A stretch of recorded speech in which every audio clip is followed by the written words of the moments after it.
ഏവർക്കും അഡ്ഹോക്ക് ലേണിംഗിലേക്ക് സ്വാഗതം. നമ്മൾ രാഷ്ട്രപതിമാരെ കുറിച്ചാണ് പഠിക്കുന്നത്. രാഷ്ട്രപതിയുടെ മൂന്നാമത്തെ ഭാഗത്തിലേക്ക് ഏവർക്കും സ്വാഗതം. എൻ്റെ പേര് അശ്വിൻ. നമുക്ക് ക്ലാസ്സിലേക്ക് കിടക്കാം.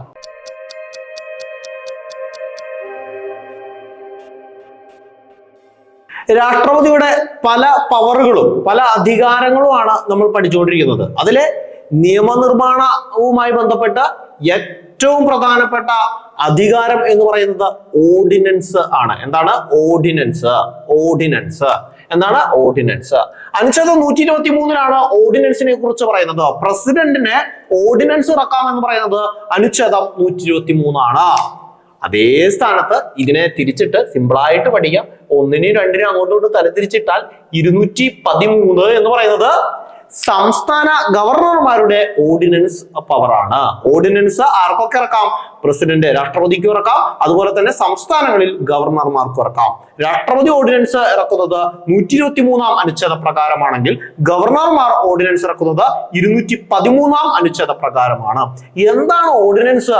അതായത് ഒരു പാർലമെന്റിലാണെങ്കിൽ കേന്ദ്രവുമായി ബന്ധപ്പെട്ട് പ്രസിഡന്റുമായി ബന്ധപ്പെട്ടാണെങ്കിൽ പാർലമെന്റ്, അല്ലെങ്കിൽ ഗവർണറുമായി ബന്ധപ്പെട്ടാണെങ്കിൽ സംസ്ഥാന സഭകള്, നിയമനിർമ്മാണ സഭകള്. അപ്പോ ഞാൻ പറഞ്ഞു വരുന്നത് അനുച്ഛേദം 123 പ്രകാരമാണെങ്കിൽ കേന്ദ്ര പാർലമെന്റിനകത്ത് ഒരു സമ്മേളനം നടക്കാത്ത സമയമാണെന്ന് വിചാരിക്കാം, ഒരു സെഷൻ ഇല്ലാത്ത സമയം. അപ്പൊ സെഷൻ ഇല്ലാത്ത സമയത്ത് പെട്ടെന്നൊരു അടിയന്തരമായിട്ടൊരു സാഹചര്യത്തില് ഒരു നിയമം ഉണ്ടാക്കണം. എന്ത് ചെയ്യും? നിയമം ഉണ്ടാക്കാൻ ആർക്കാണ് പറ്റുക? പാർലമെന്റിനാണ്, അല്ലെ? ലോക്സഭയും രാജ്യസഭയ്ക്കാണ്. അപ്പൊ ലോക്സഭയും രാജ്യസഭയും ഇല്ല, അല്ലെങ്കിൽ ലോക്സഭയും രാജ്യസഭയും ഏതെങ്കിലും ഒരു സഭയില്ല. അങ്ങനെയാണെങ്കിൽ എന്ത് ചെയ്യാൻ പറ്റില്ല? ചിലപ്പോ നമുക്ക് നിയമങ്ങൾ നിർമ്മിക്കാൻ പറ്റില്ല. സോ അടിയന്തര സാഹചര്യങ്ങളിലെ നിയമം നിർമ്മിക്കാൻ ഉപയോഗിക്കുന്ന ഒരു ടൂളാണ് എന്ത്? ഓർഡിനൻസ് എന്ന് പറയുന്നത്. ഓർഡിനൻസ് ആർക്കൊക്കെ പുറപ്പെടുവിക്കാം? അനുച്ഛേദം 123 പ്രകാരം പ്രസിഡന്റിനും 213 പ്രകാരം ഗവർണർക്കും പുറപ്പെടുവിക്കാം. ഇതൊരു അടിയന്തര സാഹചര്യത്തിൽ പെട്ടെന്നുണ്ടാകുന്നതായതുകൊണ്ട് തന്നെ ഇതൊരു താൽക്കാലിക നിയമം മാത്രമാണ്. പാർലമെന്റിന്റെ അധികാരപരിധിയിലുള്ള ഏത് വിഷയത്തിലും എന്ത് ചെയ്യാൻ പറ്റും? ഓർഡിനൻസ് ഉത്തരവ് പുറപ്പെടുവിക്കാൻ കഴിയും. ഓക്കെ. പക്ഷെ ഭരണഘടനാ ഭേദഗതി വരുത്താൻ പറ്റില്ല. ഭരണഘടനാ ഭേദഗതി ഒഴികെ ബാക്കി ഏത് കാര്യത്തിലും ഏതൊരു വിഷയത്തിലും എന്ത് ചെയ്യാൻ പറ്റും? ഓർഡിനൻസ് ഇറക്കാൻ പറ്റും. ഇതിന്റെ കാലാവധി എന്ന് പറയുന്നത് ഇത് പുറപ്പെടുവിച്ച് 6 മാസമാണ്. 6 മാസമാണ് ഒരു ഓർഡിനൻസിന്റെ സാധാരണ കാലാവധി. അങ്ങനെ പഠിച്ചു വെക്കാം കേട്ടോ. ഒരു ഓർഡിനൻസിന്റെ സാധാരണ കാലാവധി 6 മാസമാണ്. പക്ഷേ ശ്രദ്ധിക്കുക, ഈ ഓർഡിനൻസ് നിലനിൽക്കുന്ന സമയത്ത് സഭ വീണ്ടും സമ്മേളിക്കുമ്പോൾ സഭ എന്ത് ചെയ്യുന്നു? വീണ്ടും സമ്മേളിക്കുന്ന സമയത്താണ് ഓർഡിനൻസ് വന്നത്. ഓർഡിനൻസ് നിലനിൽക്കുന്ന സമയത്ത് ഒരു സഭ വീണ്ടും എന്ത് ചെയ്യുന്നു? സമ്മേളിക്കുന്നു. അങ്ങനെ സഭ സമ്മേളിച്ചാൽ വിത്തിൻ 6 വീക്സ് 6 ആഴ്ചക്കകം, ശ്രദ്ധിക്കുക, 6 ആഴ്ചക്കകം 3 കാര്യങ്ങൾ സംഭവിക്കാം. ഒന്നിലോ 6 ആഴ്ചക്കകം ഈ ഓർഡിനൻസ് റദ്ദാക്കാം. സഭയ്ക്ക് എന്ത് ചെയ്യാം? ഈ സഭ വീണ്ടും സമ്മേളിച്ച് 6 ആഴ്ചക്കകം വേണമെങ്കിൽ ഈ ഓർഡിനൻസിനെ റദ്ദ് ചെയ്യാം. അല്ലെങ്കിൽ വിത്തിൻ 6 വീക്സ് 6 ആഴ്ചക്കകം തന്നെ വേണമെങ്കിൽ ഇത് നിയമമാക്കി മാറ്റാം. ഇത് അംഗീകരിച്ചുകൊണ്ട് എന്ത് ചെയ്യാം? ഒരു നിയമമാക്കി തന്നെ മാറ്റാം. മൂന്നാമത് എന്ത് ചെയ്യാം? ഈ 6 ആഴ്ചയും ഒന്നും ചെയ്യാതിരിക്കാം സഭയ്ക്ക്. അപ്പൊ ഒന്നും ചെയ്യാതിരുന്നത് എന്തുണ്ടാവും? ലാപ്സ് ആയി പോവും, ഓർഡിനൻസ് ഇല്ലാണ്ടാവും. മനസ്സിലായോ? അപ്പൊ ശ്രദ്ധിക്കേണ്ട കാര്യം ഇത്രയേ ഉള്ളൂ.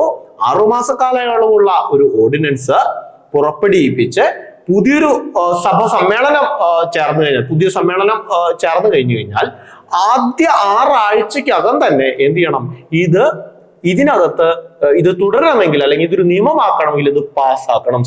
ഇരു സഭകളും പാസ്സാക്കണം.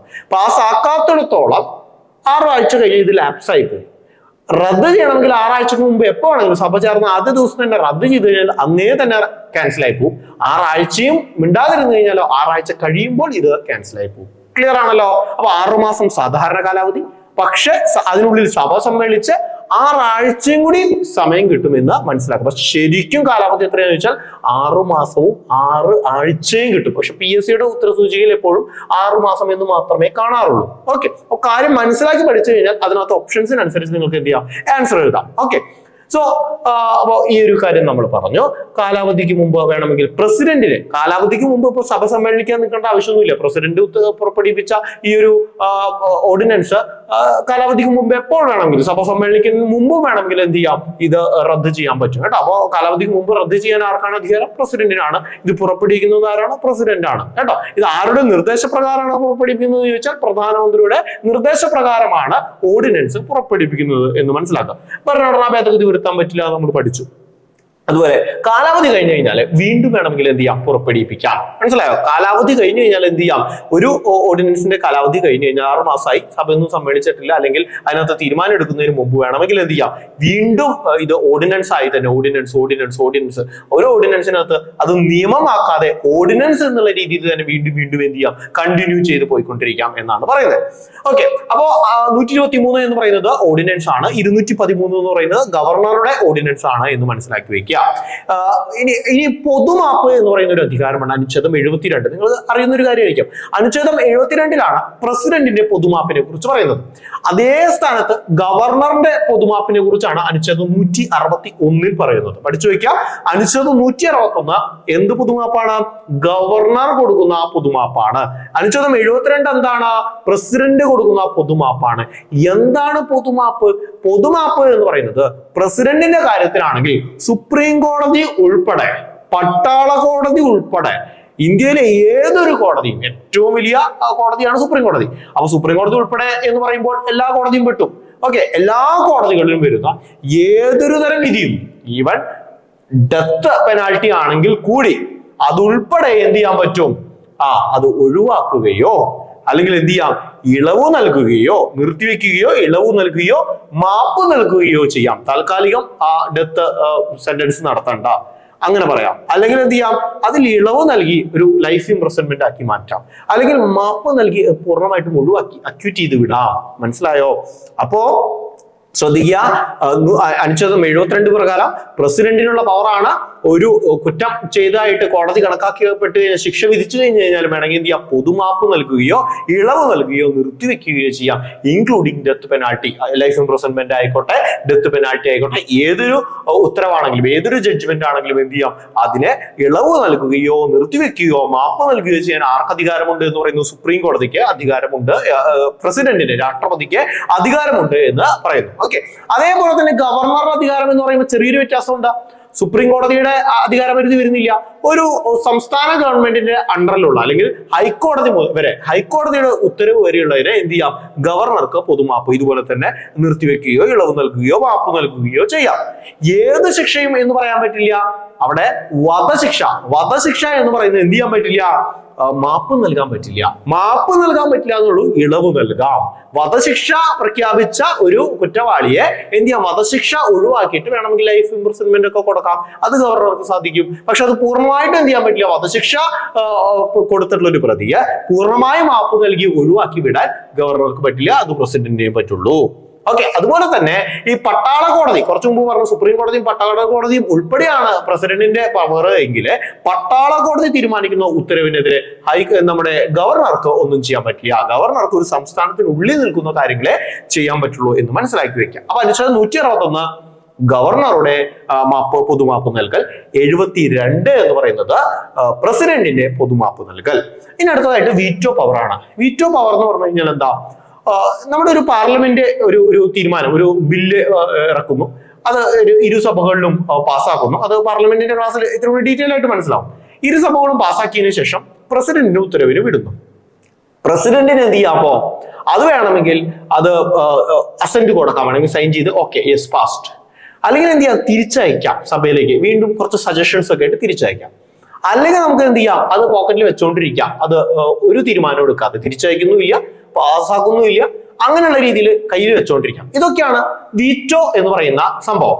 വീറ്റോ അധികാരത്തെ കുറിച്ച് പറയുന്ന അനുച്ഛേദം 111 ആണ്. നല്ല നമ്പറാണ്, 111 അല്ലെ. വീറ്റോ അധികാരത്തെ കുറിച്ച് പറയുന്നത് 111. അപ്പോ 1 1 1 3 ഒന്നുകളല്ലേ, മൂന്ന് വീറ്റോകൾ എന്ന് പഠിച്ചു വെക്കുക. അതോടൊപ്പം തന്നെ 3 വീറ്റോകളാണ് ഇന്ത്യൻ പ്രസിഡന്റിന് ചെയ്യാൻ പറ്റുന്നത്. 3 വീറ്റോകൾ ഏതൊക്കെയാ?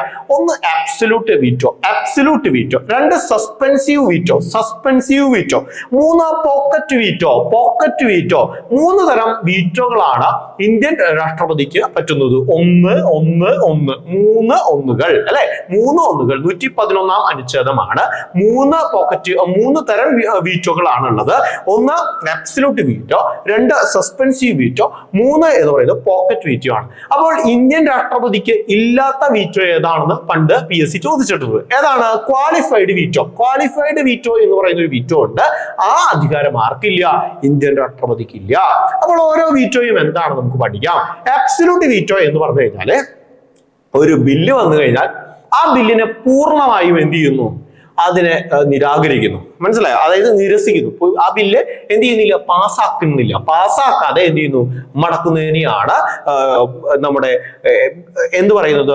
നമ്മുടെ അബ്സല്യൂട്ട് വീറ്റോ എന്ന് പറയുന്നത്. അബ്സല്യൂട്ട് വീറ്റോ അബ്സല്യൂട്ട്ലി എന്ത് ചെയ്യുന്നു? തടയുന്നു. അത് പക്ഷെ എല്ലാ ബില്ലുകളിലൊന്നും പറ്റില്ല. 2 കേസുകളാണ് പറയുന്നത്. ഒന്ന് പ്രൈവറ്റ് ബില്ലുകളാണെങ്കിൽ എന്ത് ചെയ്യാൻ പറ്റും? അത് വേണമെങ്കിൽ ഈ അബ്സല്യൂട്ട് വീറ്റോ ഉപയോഗിക്കാം. ആർക്ക് ഉപയോഗിക്കാം? പ്രസിഡന്റിനെ ഉപയോഗിക്കാം. പ്രസിഡന്റ് പ്രൈവറ്റ് വീറ്റോ ഉപയോഗിക്കാം എന്ന് പറയുന്നു. അത് പ്രൈവറ്റ് ബില്ലിലാണെങ്കിൽ എന്ത് ചെയ്യാം? അബ്സല്യൂട്ട് വീറ്റോ ഉപയോഗിക്കാം എന്ന് പറയുന്നു. പഠിച്ചു വെക്കുക. പ്രസിഡന്റിനെ അബ്സല്യൂട്ട് വീറ്റോ ഉപയോഗിക്കാം. ഏത് കേസിൽ? 2 കേസുകളുണ്ട്. അതിലൊന്ന് പ്രൈവറ്റ് ബില്ലുകളാണ്. ബില്ലുകളെ കുറിച്ചെല്ലാം നമ്മൾ എന്ത് ചെയ്യും? പാർലമെന്റിനെ കുറിച്ച് പഠിക്കുന്ന സമയത്ത് ബില്ലുകളെ കുറിച്ചൊക്കെ മനസ്സിലാക്കും. അപ്പൊ എന്താണ് പ്രൈവറ്റ് ബില്ല് എന്നൊക്കെ ക്ലിയർ ആയിട്ട് നിങ്ങൾക്ക് കിട്ടും. സോ പ്രൈവറ്റ് ബില്ലുകളിൽ എന്ത് ചെയ്യാം? രാഷ്ട്രപതിക്ക് അബ്സല്യൂട്ട് വീറ്റോ ഉപയോഗിക്കാം എന്ന് പഠിച്ചു വെക്കാം. അതോടൊപ്പം തന്നെ ഒരു ഗവൺമെന്റ് കാലാവധി പൂർത്തിയാകുന്നതിന് തൊട്ടു മുമ്പ് എന്ത് ചെയ്യുന്നു? ഒരു ബില്ല് അങ്ങോട്ട് പാസ്സാക്കിയിട്ട് രാഷ്ട്രപതിയുടെ അനുമതിക്കായിട്ട് കൊടുക്കുന്നു. അപ്പൊ രാഷ്ട്രപതി അത് അനുമതി കൊടുക്കാതെ കയ്യിൽ വെച്ചുകൊണ്ടിരിക്കുന്ന സമയം ശ്രദ്ധിച്ചു മനസ്സിലാക്കുക. എന്താണ്? ഒരു ഗവൺമെന്റ് അവരുടെ കാലാവധി കഴിയുന്നതിന് തൊട്ടു മുമ്പ് ഒരു ബില്ല് പാസ്സാക്കിയിട്ട് അത് രാഷ്ട്രപതിക്ക് വിടുന്നു. രാഷ്ട്രപതി അതിൽ അനുമതി കൊടുക്കുന്നതിന് മുമ്പായിട്ട്, അനുമതി കൊടുക്കാതെ രാഷ്ട്രപതിയുടെ പെൻഡൻസിയിൽ നിൽക്കുന്ന സമയത്ത് ഈ ഗവൺമെന്റ് എന്ത് ചെയ്യുന്നു? വീഴുന്നു, അല്ലെങ്കിൽ ഗവൺമെന്റിന്റെ കാലാവധി കഴിയുന്നു. So what to do? Government കാലാവധി കഴിഞ്ഞാൽ പുതിയ ഗവൺമെന്റ് വരും അല്ലെ? ഇലക്ഷൻ നടക്കുന്നു, പുതിയ ഗവൺമെന്റ് വരുന്നു. പുതിയ ഗവൺമെന്റ് വന്നതിന് ശേഷം ആ ഗവൺമെന്റ് പറയാണ് ഇതിൽ രാഷ്ട്രപതി ഒപ്പിടേണ്ടതില്ല. ഈ ബില്ലിൽ, അതായത് ഈ പെൻഡിങ്ങിലുള്ള കഴിഞ്ഞ മന്ത്രിസഭയുടെ അല്ലെങ്കിൽ കഴിഞ്ഞ പാർലമെന്റിന്റെ കാലഘട്ടത്തിലുള്ള പെൻഡിങ് ഉള്ള ആ ബില്ലിൽ എന്ത് ചെയ്യണ്ട? രാഷ്ട്രപതി ഒപ്പിടണ്ട എന്ന് പറയുന്ന ഒരു സാഹചര്യത്തിൽ എന്ത് ചെയ്യുന്നു? അത് നിരാകരിക്കുന്നു.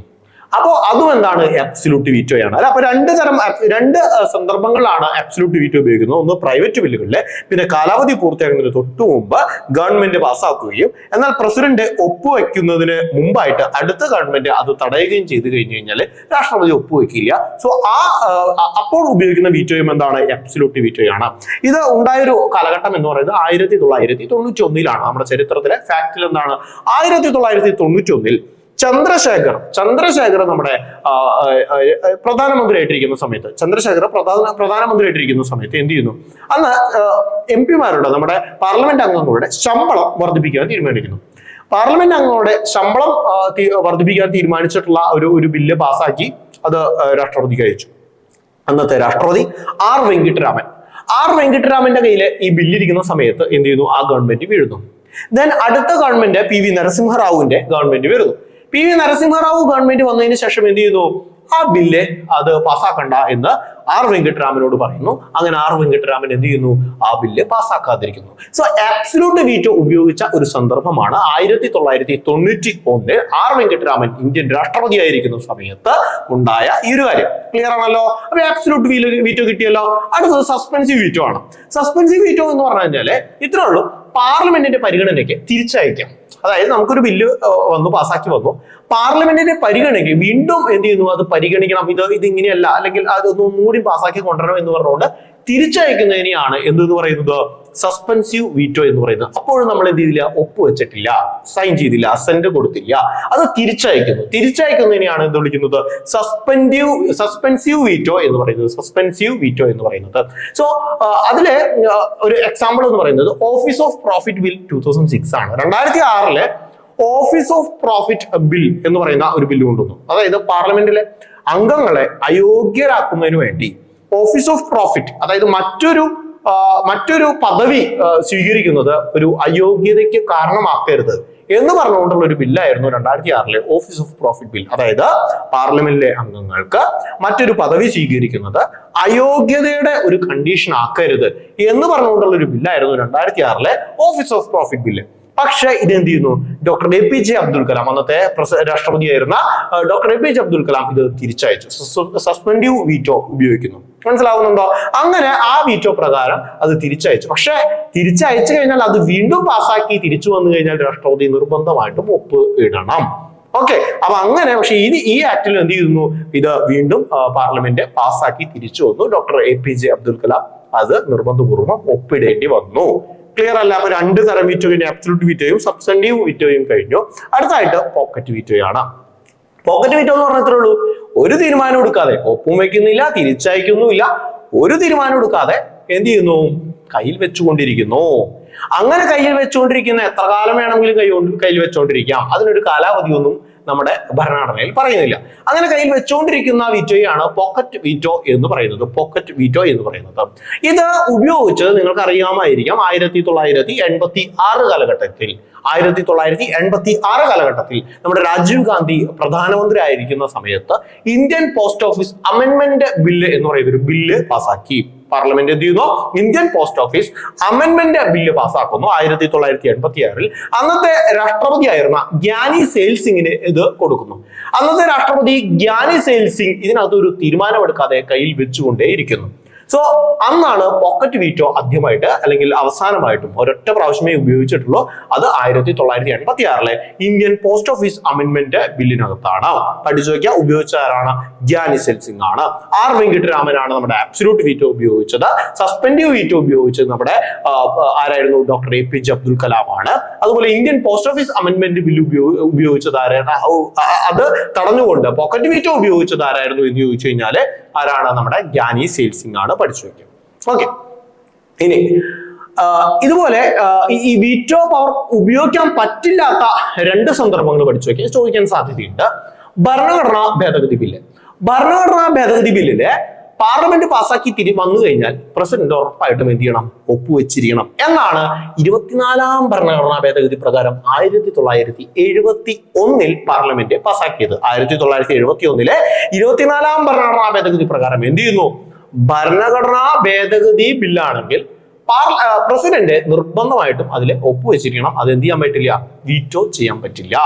അതുപോലെ തന്നെ മണി ബില്ല് എന്ന് പറയുന്നത് നിങ്ങൾക്കറിയാം, പാർലമെന്റ് മുൻകൂർ അധികാരത്തോടുകൂടി മുൻകൂർ അനുമതിയോട് കൂടിയിട്ടാണ് പാർലമെന്റിൽ അവതരിപ്പിക്കുന്നത്. നമ്മുടെ പ്രസിഡന്റിന്റെ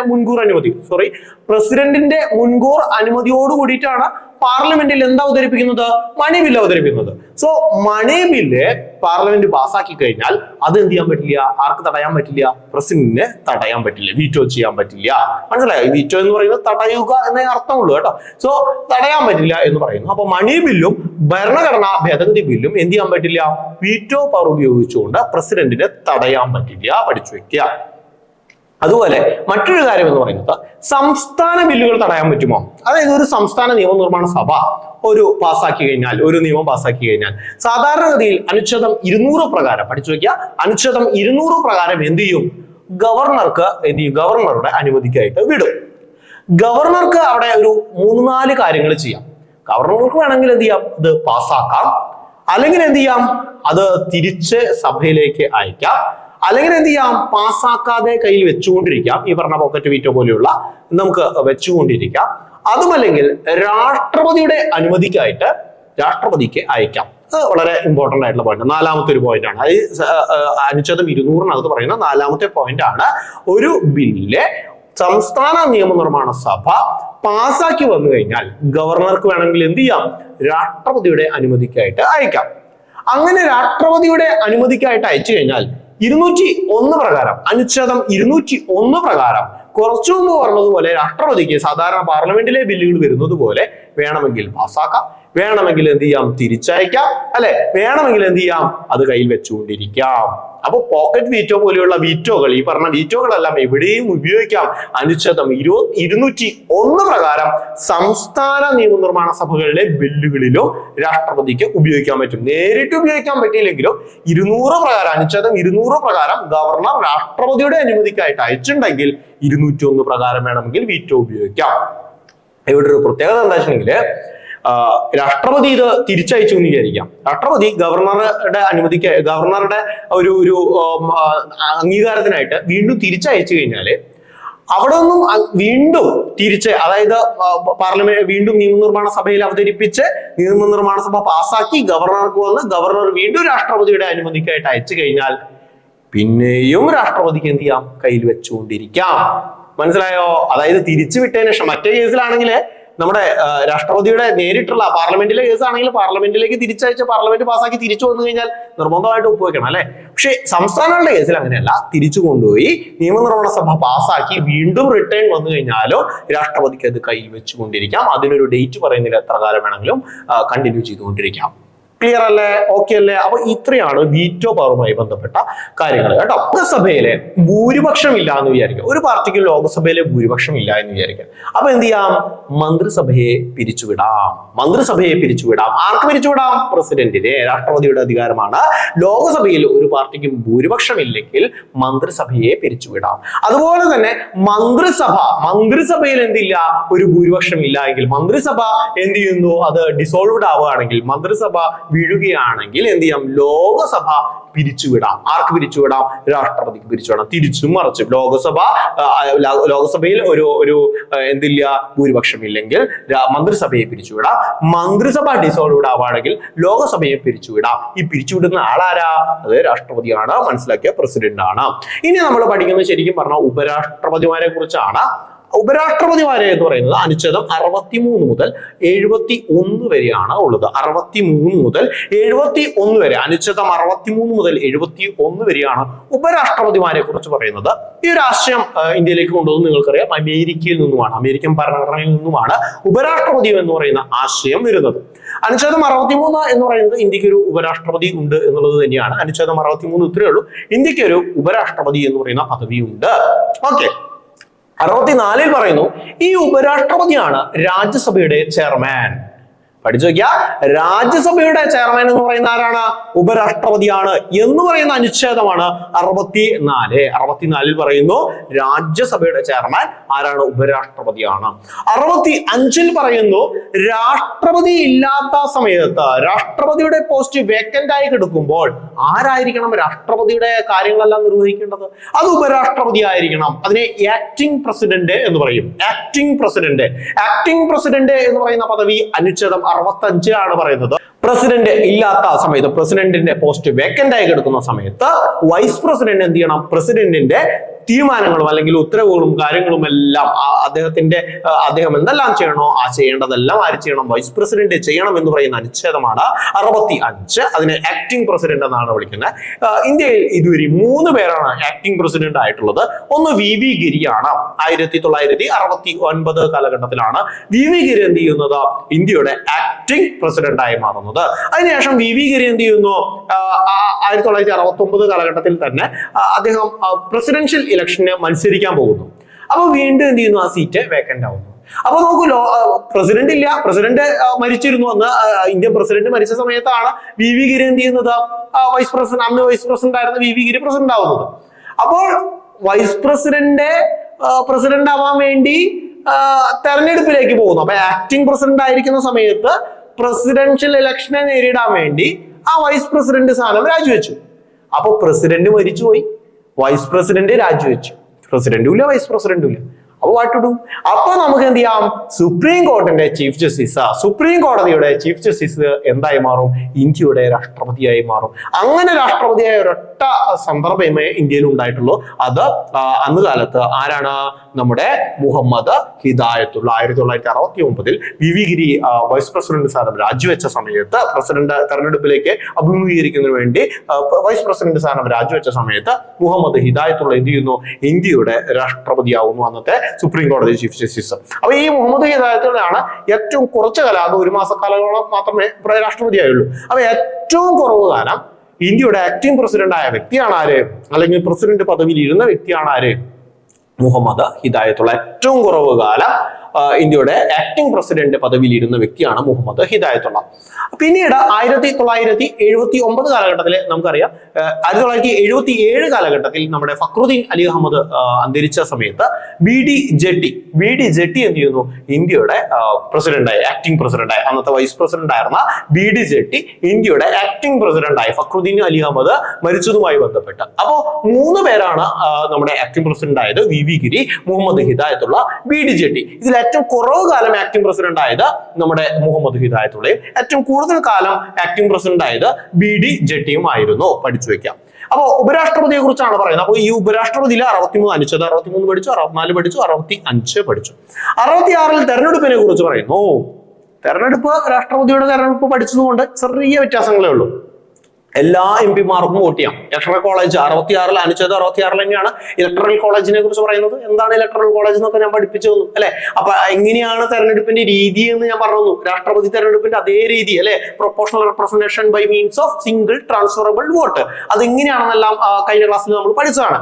സോ അതേ മെത്തേഡിലൂടെ തന്നെയാണ് ഇവിടെ ഉപരാഷ്ട്രപതിയെ തെരഞ്ഞെടുക്കുന്നത്. എന്താണ് ഏറ്റവും പ്രധാനപ്പെട്ട വ്യത്യാസം എന്ന് ചോദിച്ചു കഴിഞ്ഞാൽ, ഇലക്ടറൽ കോളേജിലെ അംഗങ്ങൾ രാഷ്ട്രപതി തെരഞ്ഞെടുപ്പിൽ ആരൊക്കെയായിരുന്നു? ലോക്സഭയിലെയും രാജ്യസഭയിലെയും സംസ്ഥാന നിയമസഭകളിലെയും തെരഞ്ഞെടുത്ത അംഗങ്ങളായിരുന്നു അല്ലെ. ഇവിടെ അങ്ങനെയല്ല. നോമിനേറ്റഡ് അംഗങ്ങൾ ഉൾപ്പെടെ ലോക്സഭയിലെയും രാജ്യസഭയിലെയും എല്ലാ അംഗങ്ങളും ഇലക്ടറൽ കോളേജിലെ അംഗങ്ങളാണ്. പക്ഷേ സംസ്ഥാന നിയമസഭകളിലെ ആരും തന്നെ MLA-മാർ ഒന്നും തന്നെ എന്തല്ല, ഈ ഇലക്ടറൽ കോളേജിൽ അംഗമല്ല. അതായത് വൈസ് പ്രസിഡന്റിനെ തെരഞ്ഞെടുക്കുന്നത് ആരാണ്? എല്ലാ MP-മാരും കൂടി ചേർന്നാണ്. ലോക്സഭയിലും രാജ്യസഭയിലെയും എല്ലാ അംഗങ്ങളും കൂടി ചേർന്നിട്ടാണ് ഉപരാഷ്ട്രപതിയെ തെരഞ്ഞെടുക്കുന്നത് എന്ന് പഠിച്ചു വെക്കുക. അപ്പോ എല്ലാ MP-മാരും എന്തായിരിക്കണം അവരുടെ ക്വാളിഫിക്കേഷൻ എന്നും അനുച്ഛേദം 66 പറയുന്നത്. ഉപരാഷ്ട്രപതിക്ക് എന്തെല്ലാം ക്വാളിഫിക്കേഷൻ വേണം? ഇന്ത്യൻ പൗരനായിരിക്കണം. തെരഞ്ഞെടുപ്പിൽ മത്സരിക്കണമെങ്കിൽ ഇന്ത്യൻ പൗരനായിരിക്കണം. 35 വയസ്സ് തികഞ്ഞിട്ടുണ്ടാവണം. രാജ്യസഭ അംഗമാവാനുള്ള എന്ത് വേണം? യോഗ്യത ഉണ്ടായിരിക്കണം. നമ്മുടെ രാഷ്ട്രപതിക്കാണെങ്കിൽ ലോക്സഭാ അംഗമാവാനുള്ള യോഗ്യതയാണ് വേണ്ടത്. നമ്മുടെ വൈസ് പ്രസിഡന്റ് ആണെങ്കിലോ രാജ്യസഭാ അംഗമാവാനുള്ള യോഗ്യത ഉണ്ടാവണം. മറ്റു പദവികളൊന്നും വഹിക്കാൻ പാടില്ല. പിന്നെ തെരഞ്ഞെടുപ്പിനെ നേരിടുമ്പോൾ, തെരഞ്ഞെടുപ്പിൽ നോമിനേഷൻ കൊടുക്കുമ്പോൾ 15000 രൂപ കെട്ടിവെക്കണം. 15000 രൂപ എന്ത് ചെയ്യണം? കെട്ടിവെക്കണം ഈ തെരഞ്ഞെടുപ്പിനെ നേരിടാൻ. നമ്മുടെ രാഷ്ട്രപതിയുടെ കാര്യത്തിലും അങ്ങനെ തന്നെയാണോ? ഞാൻ രാഷ്ട്രപതിയുടെ കാര്യത്തിൽ പറഞ്ഞു എന്നുള്ളൊരു സംശയമുണ്ട്. അപ്പൊ ഇപ്പൊ പറഞ്ഞുതരാം. ഇത്രേ ഉള്ളൂ, സിമ്പിൾ, സെയിം തന്നെ. 15000 രൂപ എന്ത് ചെയ്യണം? രാഷ്ട്രപതിയുടെ തെരഞ്ഞെടുപ്പാണെങ്കിലും ഉപരാഷ്ട്രപതിയുടെ തെരഞ്ഞെടുപ്പാണെങ്കിലും 15000 രൂപ എന്ത് ചെയ്യണം? കെട്ടിവെക്കണം എന്ന് മനസ്സിലാക്കി വെക്കാം. രാഷ്ട്രപതിയുടെ തെരഞ്ഞെടുപ്പാണെങ്കിൽ 50 പേര് എന്ത് ചെയ്യണം? നമ്മൾ നാമനിർദ്ദേശം ചെയ്യുകയും അതുപോലെ തന്നെ 50 പേരുടെ പിന്തുണ ഉണ്ടാവുകയും വേണം. 50+50 പേര് നമ്മളെ നിർദ്ദേശിക്കുകയും 50 പേരെ പിന്തുണയ്ക്കുകയും വേണം. അതുപോലെ തന്നെ ഇവിടെ വൈസ് പ്രസിഡന്റ് തെരഞ്ഞെടുപ്പാണെങ്കിൽ 20 പേരെ നമ്മുടെ നിർദ്ദേശിക്കുകയും 20 പേരെ പിന്താങ്ങുകയും വേണം. ക്ലിയർ അല്ലേ? രാഷ്ട്രപതി തെരഞ്ഞെടുപ്പിലും ഉപരാഷ്ട്രപതി തെരഞ്ഞെടുപ്പിലും 15000 രൂപ കെട്ടിവെക്കണം. രാഷ്ട്രപതി തെരഞ്ഞെടുപ്പാണെങ്കിൽ 50 പേരെ നിർദ്ദേശിക്കുകയും 50 പേരെ പിന്താങ്ങുകയും വേണം. ഉപരാഷ്ട്രപതി തെരഞ്ഞെടുപ്പാണെങ്കിൽ 20 പേരെ എന്ത് ചെയ്യുന്നു? ഇദ്ദേഹത്തെ നിർദ്ദേശിക്കുകയും 20 പേരെ പിന്താങ്ങുകയും ചെയ്യണം. അങ്ങനെയാണ് നാമനിർദ്ദേശ പത്രിക സമർപ്പിക്കേണ്ടത്.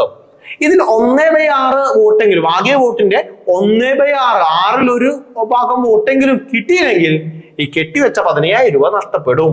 വലിയ എമൗണ്ട് ഒന്നല്ല അല്ലെ, അതങ്ങോട്ട് നഷ്ടപ്പെടും. അത്രേ ഉള്ളൂ കേട്ടോ. സോ ഈ പോയിന്റ് മനസ്സിലാക്കി വെക്കുക. 1/6 വോട്ട് എന്നുള്ള പോയിന്റ് മനസ്സിലാക്കി വെക്കുക. അത് രാഷ്ട്രപതി തെരഞ്ഞെടുപ്പാണെങ്കിലും ഉപരാഷ്ട്രപതി തെരഞ്ഞെടുപ്പാണെങ്കിലും സെയിം തന്നെ കേട്ടോ. അനുച്ഛേദം 67 പറയുന്നു 5 വർഷമായിരിക്കും കാലാവധി. ഉപരാഷ്ട്രപതിയുടെ കാലാവധി 5 വർഷമായിരിക്കും. അതിനുള്ളിൽ വേണമെങ്കിൽ രാജിവെക്കാം, അല്ലെങ്കിൽ വേണമെങ്കിൽ പുറത്താക്കാം. പുറത്താക്കുക എന്ന് പറയുമ്പോൾ രാഷ്ട്രപതിയുടെ അത്രയും ബുദ്ധിമുട്ടൊന്നുമില്ല. ഇംപീച്ച്മെന്റ് നമ്മുടെ അനുച്ഛേദം 61 പറയുന്നത് പോലെ ഇംപീച്ച്മെന്റ് അത്ര ബുദ്ധിമുട്ടുള്ള കാര്യമല്ല. കാരണം രാജ്യസഭയിലാണ് ഇവിടെ പഠിക്കുക. കാരണം രാജ്യസഭയുടെ അധ്യക്ഷനാണല്ലോ ഇദ്ദേഹം. അപ്പൊ രാജ്യസഭയിലാണ് ഇവിടെ എന്ത് ചെയ്യേണ്ടത്? പുറത്താക്കൽ നടപടി ആരംഭിക്കേണ്ടത്. രാഷ്ട്രപതിയുടെ പുറത്താക്കലാണെങ്കിൽ ഏത് സഭയിലാണെങ്കിലും ഇനിഷ്യേറ്റ് ചെയ്യുക അല്ലെ, അതിനെ ഫസ്റ്റ് ഹൗസ് എന്ന് വിളിക്കും. ഇവിടെ അങ്ങനെയല്ല, രാജ്യസഭയിൽ തന്നെയായിരിക്കണം പുറത്താക്കൽ നടപടി ആരംഭിക്കേണ്ടത്. മാത്രമല്ല പുറത്താക്കൽ നടപടി വളരെ എളുപ്പമാണ്. 14 ദിവസം മുമ്പ് നോട്ടീസ് കൊടുക്കണം. കുറച്ച് മുമ്പ് പറഞ്ഞ രാഷ്ട്രപതിയുടെ പോലെ തന്നെ 14 ദിവസം മുമ്പ് നോട്ടീസ് കൊടുക്കണം. അതിനുശേഷം രാജ്യസഭയിലെ ഈ പ്രമേയം അവതരിപ്പിച്ച് അന്ന് പ്രസന്റ് ആയിട്ടുള്ള അംഗങ്ങളുടെ ഭൂരിപക്ഷം, മനസ്സിലായോ, അന്ന് രാജ്യസഭയിലെ ആകെ 150 പേരാണെങ്കിൽ അതിന്റെ ഭൂരിപക്ഷം 76 പേരെങ്കിലും എന്ത് ചെയ്താൽ മതി, അത് സപ്പോർട്ട് ചെയ്ത് കഴിഞ്ഞു കഴിഞ്ഞാല് അത് ആ ഒരു പ്രമേയം പാസ്സാക്കിയതായിട്ട് കണക്കാക്കപ്പെടും. മറ്റേതിൽ 2/3 അംഗങ്ങൾ എന്ത് ചെയ്യണം, സപ്പോർട്ട് ചെയ്യണം എന്ന് നോക്കിയിട്ടുണ്ടല്ലോ. അങ്ങനെയല്ല, ഇവിടെ എഫക്റ്റീവ് എന്താണ് പറയുന്നത്, ഇഫക്റ്റീവ് മെജോറിറ്റി. എന്താണ് ഇഫക്റ്റീവ് മെജോറിറ്റി? ഇഫക്റ്റീവ് മെജോറിറ്റി പറഞ്ഞാൽ എന്താ, അന്ന് ആ സഭയിൽ ആരൊക്കെ ഉണ്ടായിരുന്നോ ആ അംഗങ്ങളുടെ പകുതിയിൽ കൂടുതൽ ഭൂരിപക്ഷം അങ്ങനെ പാസ്സാക്കിയാൽ മതി. പാസ്സാക്കിയ രണ്ടാം സഭയിലേക്ക്, അതായത് ലോകസഭയിലേക്ക് പോകും. രണ്ടാം സഭ എപ്പോഴും ഇവിടെ ലോകസഭയാണ്. മറ്റേതിൽ അങ്ങനെയല്ല. ആദ്യ സഭ എന്ന് പറയുന്നത് ഏത് സഭയാണെങ്കിലും ആവാം. രണ്ടാം സഭ ഇൻവെസ്റ്റിഗേറ്റിംഗ് സഭയാണ്, അതും നെക്സ്റ്റ് സഭ ഏതാണോ അതായിരിക്കാം. ഇവിടെ അങ്ങനെയല്ല, ആദ്യ സഭ എപ്പോഴും രാജ്യസഭ, രണ്ടാം സഭ ലോകസഭ.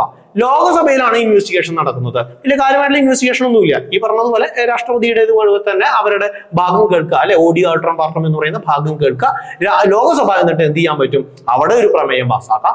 ആ പ്രമേയത്തിന് 2/3 മെജോറിറ്റി ഒന്നും വേണ്ട, സിമ്പിൾ മെജോറിറ്റി മതി. സിമ്പിൾ മെജോറിറ്റി പറഞ്ഞാൽ എന്താ, ആകെ അംഗങ്ങളുടെ പകുതിയിൽ കൂടുതൽ. മനസ്സിലായോ? അതായത് അന്ന് വന്നിട്ടുള്ള അംഗങ്ങളുടെ അല്ല, ദാറ്റ് ഈസ് ഇഫക്റ്റീവ് മെജോറിറ്റി. ആകെ ആ സഭയിൽ എത്ര അംഗങ്ങളുണ്ടോ, ലോകസഭയിലെ ആകെ അംഗങ്ങളുടെ പകുതിയിൽ കൂടുതൽ പേര് അംഗീകരിച്ചു കഴിഞ്ഞാൽ അത് സിമ്പിൾ മെജോറിറ്റി. അങ്ങനെ നമുക്ക് എന്ത് ചെയ്യാം, ഉപരാഷ്ട്രപതിയെ നീക്കം ചെയ്യാം എന്ന് പറയുന്നത് എവിടെ തന്നെയാണ്, ഈ പറയുന്ന അനുച്ഛേദം 67 തന്നെയാണ് കേട്ടോ. രാജിയെക്കുറിച്ചും പുറത്താക്കലിനെ കുറിച്ചൊക്കെ അനുച്ഛേദം 67 പറയുന്നത്. ഇദ്ദേഹത്തിന്റെ സാലറി എന്ന് പറയുന്നത് 4 ലക്ഷമാണ്. ഇദ്ദേഹത്തിന്റെ സാലറി, വൈസ് പ്രസിഡന്റ് നിലവിലെ സാലറി 4 ലക്ഷമാണ്. എപ്പോൾ വേണമെങ്കിലും മാറാം. പക്ഷെ ഇദ്ദേഹം ആക്ടിംഗ് പ്രസിഡന്റ് ആയിട്ടിരിക്കുന്ന സമയത്ത് 5 ലക്ഷം കിട്ടും. 4 ലക്ഷം എന്ന് പറയുന്നത് ശരിക്കും പറഞ്ഞാൽ വൈസ് പ്രസിഡന്റ് സാലറി അല്ല. വൈസ് പ്രസിഡന്റ് ശരിക്കും സാലറി ഇല്ല. വൈസ് പ്രസിഡന്റിനല്ല സാലറി, രാജ്യസഭയുടെ അധ്യക്ഷൻ എന്ന് പറയുന്ന പദവി ഉണ്ടല്ലോ, ആ രാജ്യസഭ അധ്യക്ഷൻ എന്നുള്ള രീതിയിലാണ് ഈ 4 ലക്ഷം രൂപ സാലറി കിട്ടുന്നത്. പക്ഷെ ഇദ്ദേഹം ആക്ടിംഗ് പ്രസിഡന്റ് ആവുമ്പോൾ പ്രസിഡന്റിന്റെ സാലറി ആയിട്ടുള്ള 5 ലക്ഷം ഇദ്ദേഹത്തിന് കിട്ടും. ഓക്കെ. സോ അനുച്ഛേദം 68 പറയുന്നത് ഒരു വൈസ് പ്രസിഡന്റ് ഇല്ലാതായാൽ, വൈസ് പ്രസിഡന്റ് പദവിയിൽ വേക്കന്റ് ആയി കഴിഞ്ഞാൽ എത്ര കാലയളവിനുള്ളിൽ എന്ത് ചെയ്യണം, ഇത് നികത്തണം.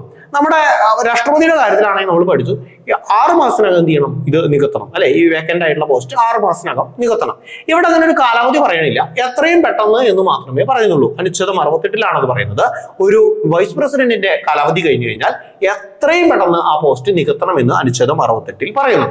അനുച്ഛേദം 69 പറയുന്നത് സത്യപ്രതിജ്ഞയെ കുറിച്ചാണ്. ഉപരാഷ്ട്രപതിയുടെ സത്യപ്രതിജ്ഞ അത് ചൊല്ലിക്കിടക്കേണ്ടത് ആരാണ്? രാഷ്ട്രപതിയാണ്, പ്രസിഡന്റ് ആണ്. പ്രസിഡന്റിന് സത്യപ്രതിജ്ഞ ചൊല്ലി കൊടുക്കുന്ന ആരാ? നമുക്കറിയാം, സുപ്രീം കോടതി ചീഫ് ജസ്റ്റിസോ അല്ലെങ്കിൽ മുതിർന്ന ഒരു സുപ്രീം കോടതി ജഡ്ജിയോ ആണ്, അല്ലെ. ഇവിടെ സത്യപ്രതിജ്ഞ ചൊല്ലി കൊടുക്കേണ്ടത് പ്രസിഡന്റോ അല്ലെങ്കിൽ പ്രസിഡന്റ് ഏൽപ്പിക്കുന്ന ഒരു വ്യക്തിയോ. മനസ്സിലായി? അങ്ങനെയാണ് പറയുന്നത്. പ്രസിഡന്റ് തന്നെ ആവണമെന്നില്ല, പ്രസിഡന്റ് അതിനുവേണ്ടി ചുമതലപ്പെടുത്തുന്ന ഒരു വ്യക്തി ആയാലും മതി. അവരാണ് എന്ത് ചെയ്യേണ്ടത്, ഉപരാഷ്ട്രപതിക്ക് സത്യപ്രതിജ്ഞ ചൊല്ലിക്കൊടുക്കേണ്ടത് അനുച്ഛേദം 69 പറയുന്നു. ഇത്രയാണ് ഇതിൽ നമ്മൾ ഇമ്പോർട്ടന്റ് ആയിട്ട് പഠിക്കേണ്ട, ഉപരാഷ്ട്രപതിയുമായി ബന്ധപ്പെട്ട് പഠിക്കേണ്ട അനുച്ഛേദം. ഇപ്പൊ രാഷ്ട്രപതിയും ഉപരാഷ്ട്രപതിയുടെയും ഭരണഘടനാപരമായിട്ടുള്ള എല്ലാ കാര്യങ്ങളും നമ്മൾ പഠിച്ചിട്ടുണ്ട്. ഇതിൽ നമ്മൾ ഇനി ഏറ്റവും കൂടുതൽ കാലം രാഷ്ട്രപതി ആയതാര്, ഏറ്റവും കുറവ് കാലം രാഷ്ട്രപതി ആയതാര്, അതുപോലെ ഏറ്റവും പ്രായം ചെന്നതാര്, അങ്ങനെ തുടങ്ങിയുള്ള ഫാക്ച്വൽ ആയിട്ടുള്ള കുറച്ച് കാര്യങ്ങളുണ്ട്. ഓരോ രാഷ്ട്രപതിമാരെ കുറിച്ചും ഓരോ ഉപരാഷ്ട്രപതിമാരെ കുറിച്ചും ശരിക്കും പഠിക്കാനുണ്ട്. അത് നമുക്കൊരു മറ്റൊരു ക്ലാസ്സിൽ നമുക്ക് ഭരണഘടനയിൽ ഉൾപ്പെടാത്ത ഒരു കാര്യമാണ്. പക്ഷെ പലപ്പോഴും ചോദ്യ പേപ്പറുകളിൽ വന്നു കാണാറുണ്ട്. ആഫ്റ്റർ ഇൻഡിപെൻഡൻസിലൊക്കെ 1947 ശേഷമുള്ള നമ്മുടെ ചരിത്രം എന്ന് പറയുന്ന ഭാഗത്തിലൊക്കെ ഉൾപ്പെടുന്ന ഭാഗങ്ങളാണ്. അപ്പൊ നമുക്ക് അത് മറ്റൊരു ക്ലാസ്സിലായിരിക്കും അത് നിങ്ങൾ കാണാം, ഭരണഘടനയിലായിരിക്കില്ല. സോ ഭരണഘടനാപരമായിട്ട് രാഷ്ട്രപതി, ഉപരാഷ്ട്രപതി, ആക്ടിംഗ് പ്രസിഡന്റ് തുടങ്ങിയുള്ള ഭാഗങ്ങളെല്ലാം തീർന്നിട്ടുണ്ട്. നന്നായിട്ട് റിവൈസ് ചെയ്ത് നിങ്ങൾ പഠിക്കാൻ ശ്രമിക്കാം. Thank you.